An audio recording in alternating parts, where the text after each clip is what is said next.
Hi, Edwina here, and this video is in response to a blog post that I put out yesterday that has had a really interesting response to it, and it was all about movement.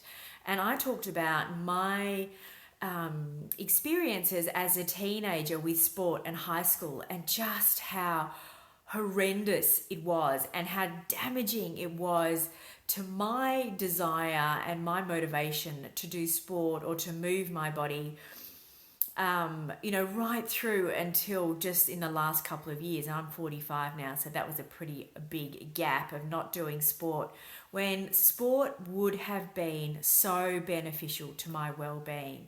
We know that sport is, or not, I use the word sport, but I mean, movement. And just the very word exercise and sport conjures up all kinds of reactions from people, specifically people who, like me, that didn't have a good introduction to it, that just want to run and hide at the very words of it. So I'm going to use the word movement. So using movement is right up there with in being one of the most critical things that we need to do for our well-being. And it is actually really quite possibly more important even than the food we eat. And for we foodies, that's a pretty big concept to take hold of. But it is. So if we want our organs to work properly, if we want our brain and our memory to work properly, we need to do aerobic exercise. So we need to be power walking or jogging or swimming or bike riding or whatever it is that just gets you into that aerobic state of exercise for maybe half an hour a day. It helps with your stress levels. It helps you to sleep better. There is so many ways that kind of exercise helps us.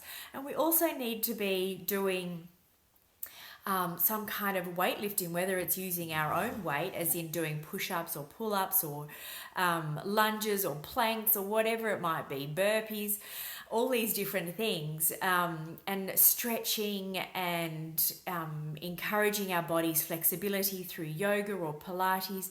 These kind of exercises are so important to building our lean muscle, which is like, it is a reservoir for our keeping us youthful, all those really good human growth hormones, etc. It's really, really important. And it's important also to be doing anaerobic exercise. So anaerobic means less oxygen. So we're doing such vigorous exercise that we run out of breath. You can't talk properly. That's an anaerobic exercise.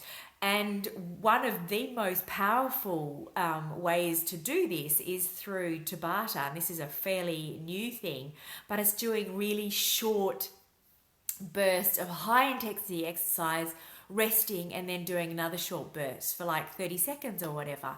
And I'll put a link to the blog post that I wrote about this, because they did a fantastic episode on Catalyst a while ago that I found really inspiring, because the idea of just being able to do this for very short bursts of time appeals to me, and I'm sure it does to many other people as well.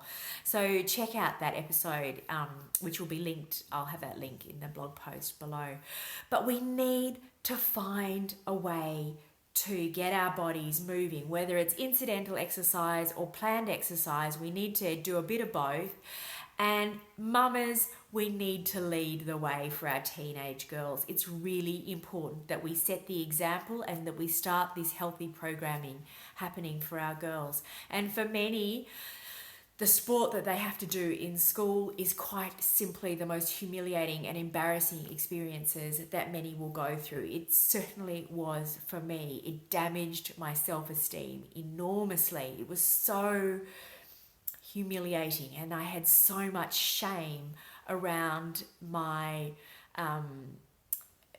simply not being good enough and not being able to keep up with my peers. So what I really want to encourage mums to do is to find something that your girls like doing. It might be rollerblading, it might be dancing, it might be bouncing on trampolines, although if they're built anything like me with great big boobs, that certainly wasn't on my list.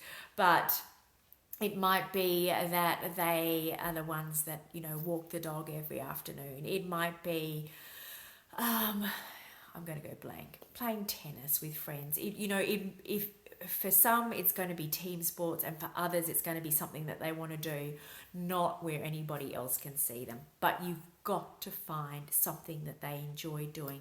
Get them out of their rooms, up off their beds, off their computers, hopefully out in nature, because connection with nature is such a critical part of this whole picture as well.